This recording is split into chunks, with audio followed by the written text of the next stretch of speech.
guys, welcome to IV360. So today we will start with transport in plants.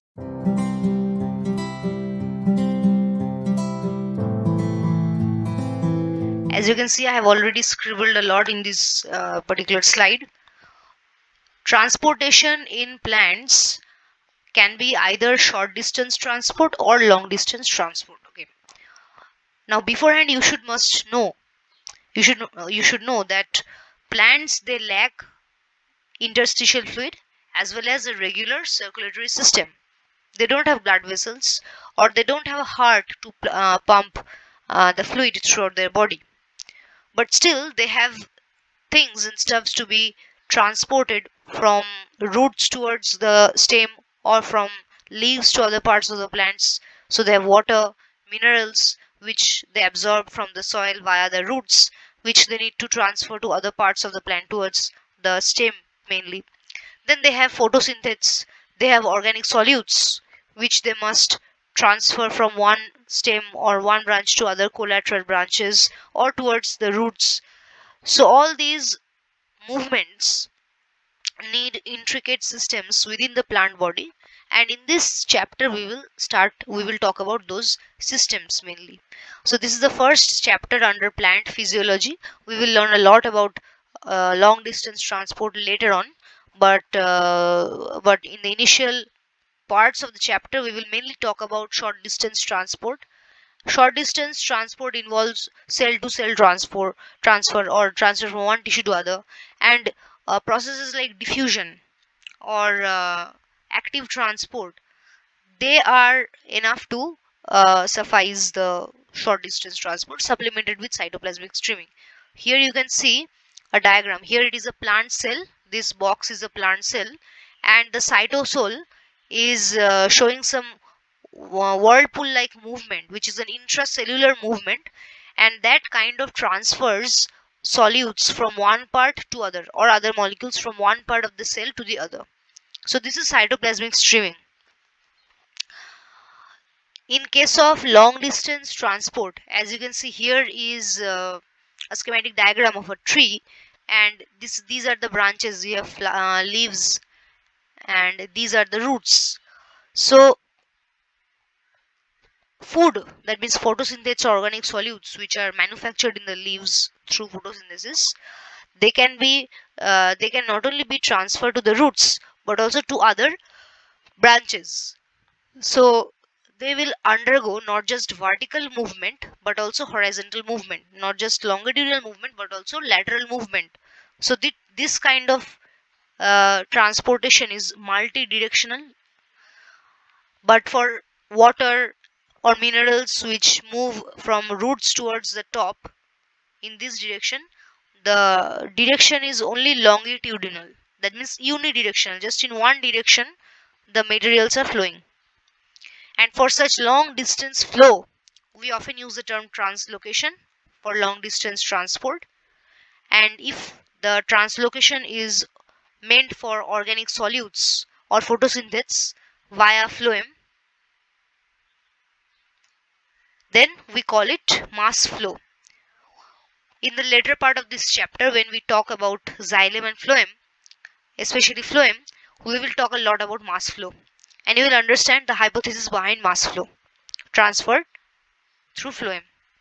Okay, today's class we will mainly focus on diffusion, facilitated diffusion, ion channels, and active transport. These are four methods of transport. As you can see here, it is written passage of materials in and out of the cells carried out by a number of methods, and these are the four methods. The first is diffusion.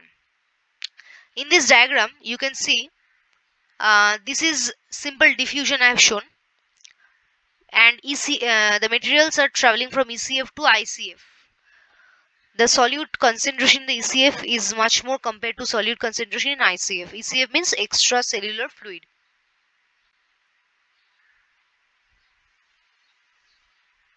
And ICF is intracellular fluid. So the solute particles are traversing the lipid bilayer. Their movement is across this lipid bilayer or bilayer of phospholipid, and the polar heads are directed outwards directed towards the ECF and ICF respectively. And the fatty acid chains, these fatty acid chains, they are hydrophobic and thereby they are directed inward. So the solutes which are crossing this particular membrane cannot be lipophobic. Okay, they cannot be lipophobic. They must be lipophilic, otherwise they won't be able to cross this portion of the membrane, because here it is tightly packed with by lipid layer, that means fatty acids chains, the two fatty acid chains, and highly lipophilic area, so you can understand.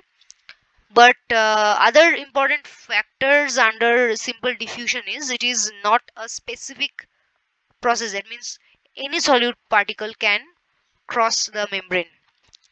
Examples are CO2 and oxygen.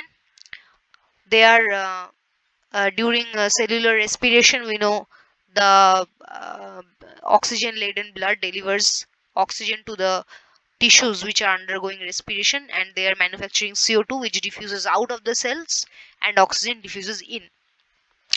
And this is a downhill transport because it is happening along concentration gradient. One more thing which you must notice is randomization. See here, in case A, we have two boxes which are interconnected. One of the boxes, the solute particles are very tightly packed. So when the two boxes are connected with each other, the end result, which is in the B situation, we see that there is flow of the solute particles from their higher concentration to their lower concentration, and this flow is continuing until the concentration of solute in both the boxes becomes same. That means equilibrium is achieved. So unless and until equilibrium is achieved, the movement is continuous. And this is randomization. In case A, the solute particles were very tightly packed. But in case B, they're freely moving. So they're much more randomized compared to their situation in case A. So we can understand that diffusion is a process which is highly supported by entropy. The solute particles are moving according to or along their concentration gradient, so there is no requirement of energy expenditure. There is no requirement to spend energy. Thereby it is passive transport. See, passive. Then we will talk about facilitated diffusion. In the diagram you see, this is the facilitated diffusion, and here I have shown two sides of the protein, the purple colored structure. It's a transmembrane protein, and there are two sites, site A and site B of the transmembrane protein. At site A, the solute particles, which are on the ECF side, they're attaching to the protein, and the protein usually undergoes a flip-flop movement, which is a vertical movement, and delivers the solute particles on the ICF side, intracellular side. And like this, it acts as a vehicle or a transporter which carries the solute particle, literally carries it from one end to the other. But this protein, this transporter protein, which is a carrier protein, is a transmembrane protein also, because it is spanning across the entire length of the lipid bilayer. It is highly specific in nature because it will not allow any and every solute particles, and also it is sensitive to inhibitors. You can see I have drawn a red colored block. Here the red block is an inhibitor. It comes and occupies the space or the site which would otherwise had been occupied by the solute particles, and thereby it renders the entire carrier protein useless. Now the carrier protein cannot bind to the solute particles on the ECF side, undergo a flip-flop vertical movement, and deliver the solute particles on the ICF side because it is already preoccupied, hence rendered useless. And these carrier proteins are also subjected to saturation. If there are a lot of solute molecules which are already binded, then they would already be saturated. That means no more space would be left for additional solute particles to bind to. These are the very basic properties of these carrier proteins. So this is also again a type of diffusion, a type of passive transport, because it is not uphill. the solute particles are moving according to their concentration gradient, thereby no energy expenditure involved. Okay, so this is all about facilitated diffusion. Then we talk about ion channels. So you can see ion channels also have proteins which are transmembrane in nature, that means spanning across the entire length of the lipid bilayer. Then what is the difference between ion channels and facilitated diffusion carrier proteins? Both are examples of passive transport. Both involve transmembrane proteins. In fact, both are specific. That means they won't allow any or every solute particles to pass through them or get utilized by any solid particles. They are highly specific both. But the main difference is in the nature of the transmembrane proteins. That means how the transmembrane proteins operate. In case of ion channels, they have gates. Okay, they are more like tunnels. The ion channels are mostly like tunnels.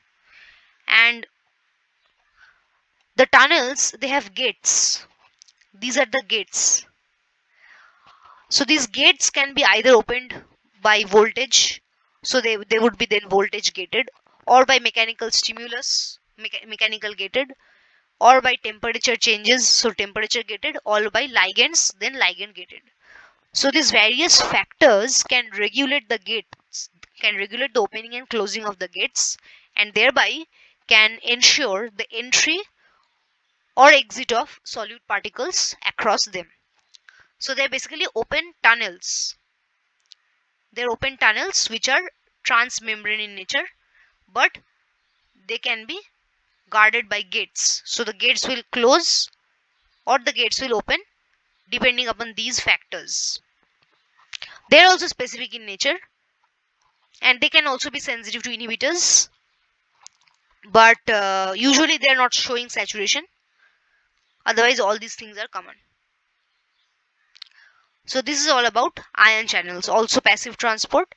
Then we talk about active transport.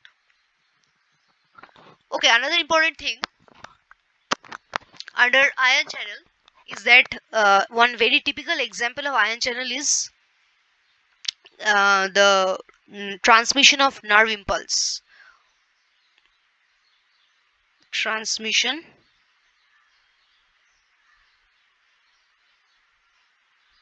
of nerve impulse in nerve fibers. So what happens in axons? They have these gated channels which are voltage gated. Okay, so at specific voltages, at specific electric potential, that means difference in electric potential across the membrane at specific voltage, basically the gates are opening, and that opens or that clears the tunnels or the ion channels, and that ensures influx of potassium ions or K plus ions from ECF to ICF. So under normal situation, the ICF remains negatively charged because under normal situation the total positive charges inside ICF is less compared to negative charges. But as the gated channels open at certain voltages, there is influx of K plus ions from ECF to ICF, and that disrupts the normalcy. And that results to depolarization, and that creates a disturbance in the nerve fibers, and that disturbance basically travels across the length of the nerve fiber, and that is the basis of transmission of nerve impulse in nerve fibers. So when we talk about this thing in animal physiology or human physiology to be more specific, when we learn these things under CNS, we will describe this mechanism in details, but this is a very typical example of ion channel. Okay, then active transport is happening against concentration gradient, so obviously energy is required. It is an uphill transport. Here also there is an involvement of protein, as you can see, and energy is also required, and all these points are also valid. The proteins are specific, and they are sensitive to inhibitors. They also get saturated by extra solutes. Okay, so this is all about the various methods of transport. We will talk about long distance transport in details in the next classes, in the coming classes. So that is all for today. Thank you.